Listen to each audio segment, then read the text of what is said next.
And why is it so hard? Dealing with the marital life, difficult. Dealing with the children, difficult. Dealing with life in general, difficult. Responsibilities, duties, challenges, financial issues, relational issues, mental issues, you name it. And why is it so hard? Life ain't fair, young people. Homie, sometimes you can work hard and not go nowhere in life. Sometimes you can do everything right, work hard, follow all the rules, do everything, and still not get picked. Life ain't fair. Life ain't fair, man. Always going to be things that are out of your control, and there are going to be things that happen that are cruel and painful and heartbreaking. They're going to happen to you, but they're not going to happen to the person standing next to you. It's not fair that you lost your house, or that your dad died, or that you were born diabetic, or that you're the one who is always caring for your aging parents or your young kids and you're doing it alone. And that's just the big stuff about life that's not fair. It's also not fair that your skin is breaking out, or that your sister looks like a supermodel, or that your parents favor your brother. So what are we going to do about it? What I realized was no one was here to help me. And the feeling I had every morning, I looked in the mirror, was horrible. And I didn't want to feel like that anymore. And how I felt was a kid going nowhere, a kid that was scared. And most kids will accept that and look for help.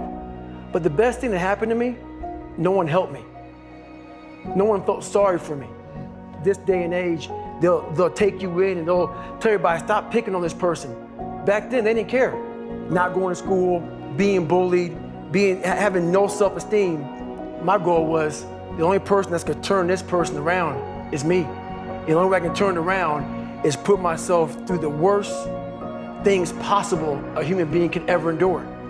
Everyone's gonna have disappointments. Everyone's gonna have challenges. Everyone's gonna have problems. Everyone's gonna have things that you're not ready for. The one thing everyone in this room is gonna experience, no matter how smart you are, no matter rich you are, no matter spiritual you are, no matter how much of an achiever you are, is everyone's gonna have extreme pain at times. Pain is not an option. Pain's part of life at times. Suffering is an option or not. You can take that pain and go suffer with it, or you can take that pain and drive yourself forward. It doesn't matter what things happen. What matters is the meaning you give it and what you do with it. The most important teacher of the meaning of your life is your suffering. The most important. And one of the greatest ways for you to miss the meaning of your life is for you to try to avoid your suffering. Give me an example. So nobody ever said, I really figured out what I was made of that week at the beach in Ibiza. No, they talked about when my mom died, when I almost lost my business, when I flunked out of college, when I got really sick, when I was truly scared, and I made my way through it. When I went through, that suffering was my teacher about who I am as a person and the meaning of my life. And if we have a culture that tries to get rid of pain, you have a culture that gets rid of meaning. Because sometimes we don't understand, like, what is this thing? What is my purpose? Why am I here? Why do I have to go through this pain? Why do I have to go through this fear all the time? Why can't it just be peaceful all the time? Then it wouldn't be life. God, it tests you. It tests you and see how much of this you can take before you say, let's just be finished with this. You know what I mean? It wants to show you something. It wants to see how much you can take, how much you can handle of life. You say you love life, you want to live life. I'm going to show you life. Life is beautiful, but you have to accept the good and the bad as being beautiful.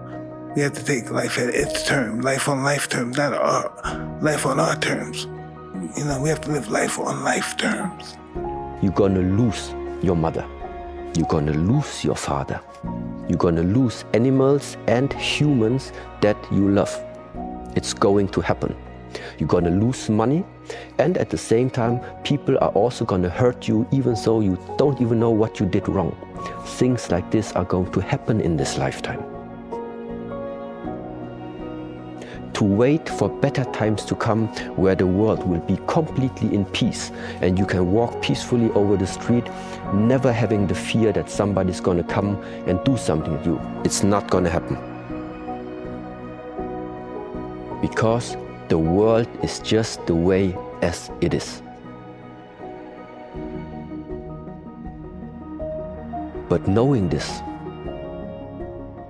preparing yourself, learning the right ways or useful ways that are developing yourself physically and mentally to be able to walk through this lifetime, that's possible. That is something that is available to us. It's just you need to get rid of those fantasies that better times are going to come. If we don't create the better times, nothing's gonna happen. If you focus and try to manage things that are never going to be within your control, it only creates stress, anxiety, and frustration for you. And what you're reminding yourself of is there's three things in your control, Jay. What you think, next, what you do or don't do, and how you process your emotions. Those are the three things that are always in your control. Don't let life fuck you up. It's yours to drive. Get up in the morning, write down what you're gonna do in a day. Be happy on your way to your job, even if you don't like it. You gotta be happy on your way to happy. Don't think you're gonna get there and be happy. You carry yourself with you. You can't run, I've tried to run.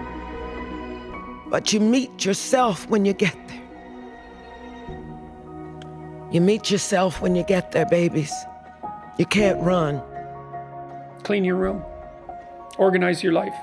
Like, get a routine. Get up every day at the same time. Go to bed at the same time. Establish disciplined habits.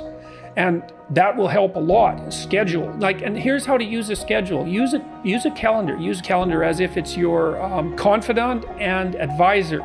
Sit down, open the calendar and think, okay, well, here's what I'm going to do. I'm going to design a week of days that I would really like to have. So what that would mean then is that you would schedule things that you would consider meaningful and productive, on a daily basis, so that you feel that your life is justified by having a day like that, and also to schedule enough of your responsibilities so that you make progress day by day instead of falling farther behind. It reminds me of something Jordan Peterson said to me about why people don't change their life. He said, people don't change their life because the first steps to doing so are small, that it's embarrassing. Correct. And he told me the story of a guy who he was trying to get to change his life. This person wouldn't leave their bedroom, plates stacked to the ceiling, messy bedroom. And on day one, he walks in, they put a vacuum cleaner in there, they do nothing else. Day two, they come back, they plug it in, nothing else. Day three, they come back, they turn it on, nothing else. And by the end of the 30 days, this guy is out of his bedroom, his room is clean, and he's out in the world, which he was scared of. And it always made me think, the first step to real change isn't some great leap which is going to cause huge cognitive dissonance and discomfort. It is often so embarrassingly small that we don't think it's consequential. Yeah. And I think about that with my life all the time. I'm like, actually, maybe the first step here is just buying a notepad, to start writing my book. Yesterday is history. Tomorrow is a mystery. And all you really have is today. Destiny is a daily decision. It's not an accident. It's not happen chance. Your daily routine is the secret to failure or success. When you understand that destiny is not a mystery, and you're one decision away from a brand new life. If you want a change, you have to change your daily routine. The secret to success is hidden in one's daily routine. No matter what you are going through in life, how sad you are, how much pain you're feeling, the trauma that you're going through, you are strong enough to see another day. And it's not about being 100% every single day. It's about just showing up. It's not about being perfect. It's about just every day, one step at a time, trying to be better, trying to do more. I'm learning a lot about myself. I've had to break myself down in order to be able to be better. What do you mean by breaking yourself down? all those barriers you put up over time to protect yourself, and then kind of like knocking those barriers down. Yes. And it's enabled me to connect with more people. It's enabled me to realize my place in the world. And I don't feel like I don't belong anymore. I feel like, I've got a place and I've got a purpose. And I think a lot of people are struggling to find that purpose, but it's okay. You will find it. Do not give up. Keep getting up, just keep saying those things to yourself and you will eventually find it.